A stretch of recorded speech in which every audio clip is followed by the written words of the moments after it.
नमस्ते दोस्तों, आइए मेरे यूट्यूब चैनल में आप सभी को स्वागत है। जय माता दी। आप सभी लोगों को नवरात्रि की हार्दिक शुभकामनाएं।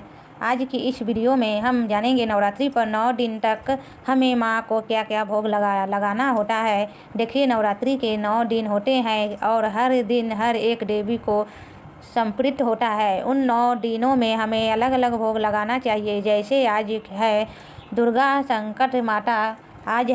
संकट माता का दिन, तो आज हमें संकट माता को क्या पसंद है वो पता होना ज़रूरी होता है, तो उसी के हिसाब से हमें भोग लगाना होता है।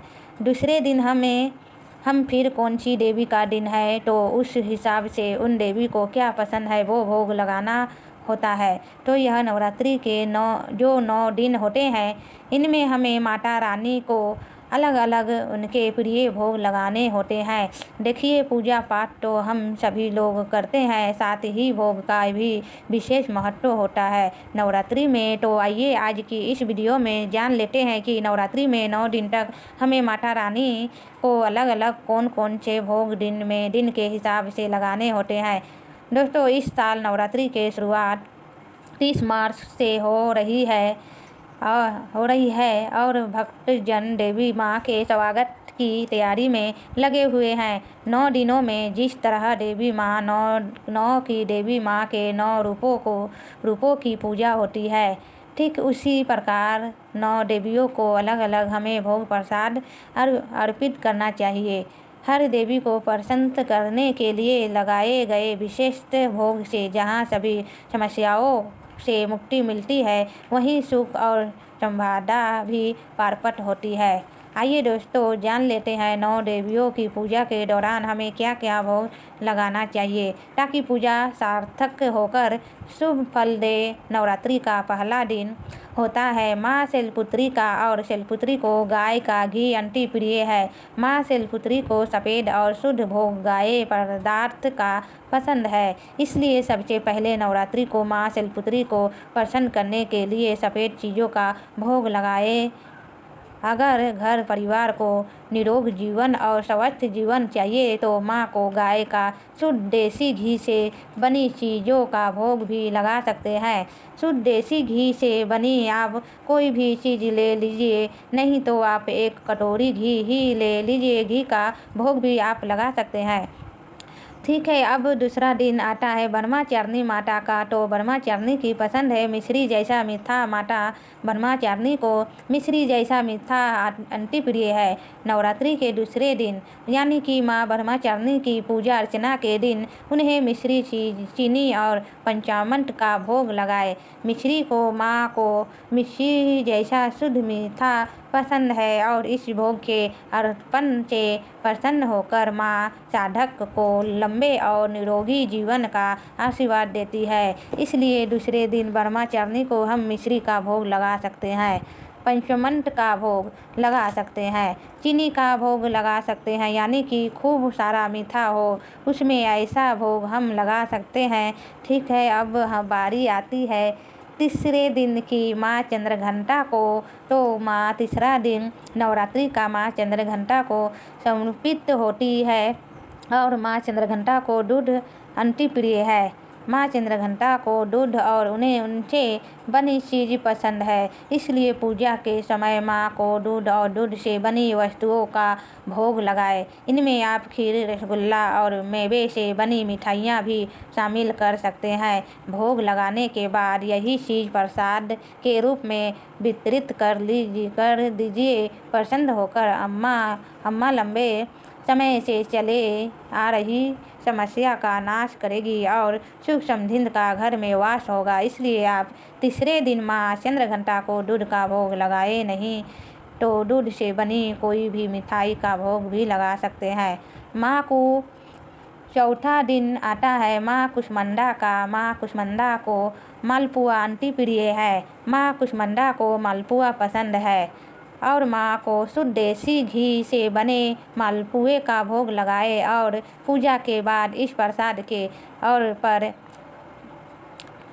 तौर पर किसी ब्राह्मण को दान कर दे। ठीक है, और खुद भी खाए और घर वालों को भी खिलाए। प्रसन्न होकर माँ घर और परिवारजनों की बुद्धि और निर्णय लेने की क्षमता का विकास करती है। खास कर विद्यार्थियों को इस दिन पूजा से बहुत बड़ा फल मिलता है। इसलिए माँ कुष्मांडा को मालपुए का भोग लगाए। नवरात्रि का 5वां दिन माँ स्कंदमाता का होता है और माँ स्कंदमाता को केला अति प्रिय है। पंचमी तिथि की देवी माँ स्कंदमाता को प्रसाद के रूप में केला पसंद है, इसलिए इस दिन पूजा करके उनके सामने केले का भोग लगाए। चाहे तो दूसरे फल भी आप अर्पित कर सकते हैं, लेकिन 5वें दिन स्कंदमाता को केले का भोग जरूर लगाए। इसके बाद प्रसाद को ब्रह्मा को दे देना चाहिए और माँ प्रसन्न होकर हमारे घर भर की सेहत और धन धान्य में वृद्धि करते हैं। माँ कात्यायनी को पसंद है। शहद 7वां दिन होता है माँ कात्यायनी का और 7वें दिन हमें शहद का भोग लगाना चाहिए।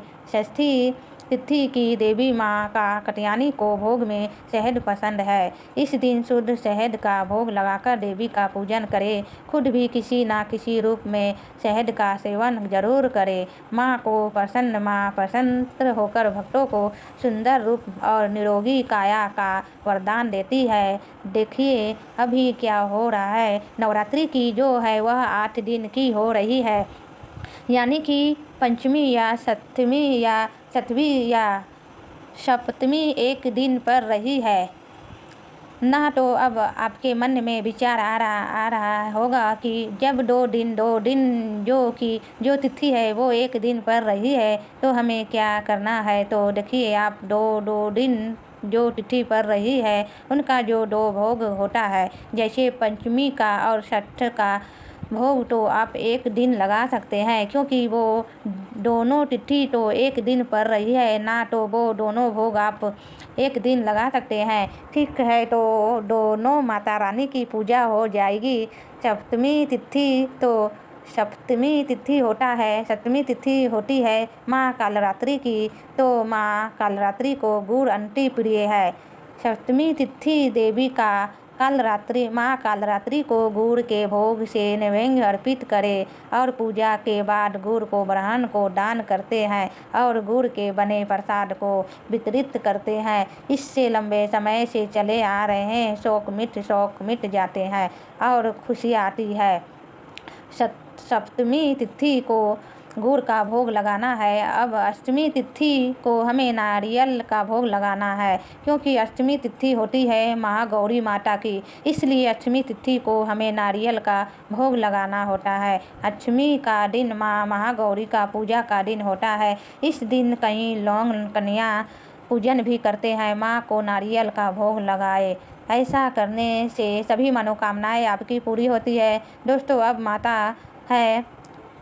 अब आता है हलवा पूरी वाला दिन, यानी कि नवमी का दिन माँ दुर्गा को अति प्रिय है और माँ दुर्गा को हलवा पूरी का भोग जो है वह नवमी को लगाया जाता है। 9वें दिन यानी कि महानवमी को हलवे चने और पूरी का भोग लगाना चाहिए और कन्या पूजन के समय यही प्रसाद कन्याओं को वितरित करना चाहिए। दुर्गा माँ को हलवा पूरी अति प्रिय है और नवमी को हुए पारायण से साधक को हर तरह से सुख संपदा का वरदान मिलता है। इसलिए हमें नवमी वाले दिन हलवा पूरी का भोग माता रानी को लगाना चाहिए। यह 9 दिन के मैंने अलग अलग भोग आपको बता दिए हैं। हर दिन हमें क्या भोग लगाना है, हर एक दिन का अलग अलग एक भोग का महत्व है और एक अलग भोग लगाया जाता है माँ दुर्गा को।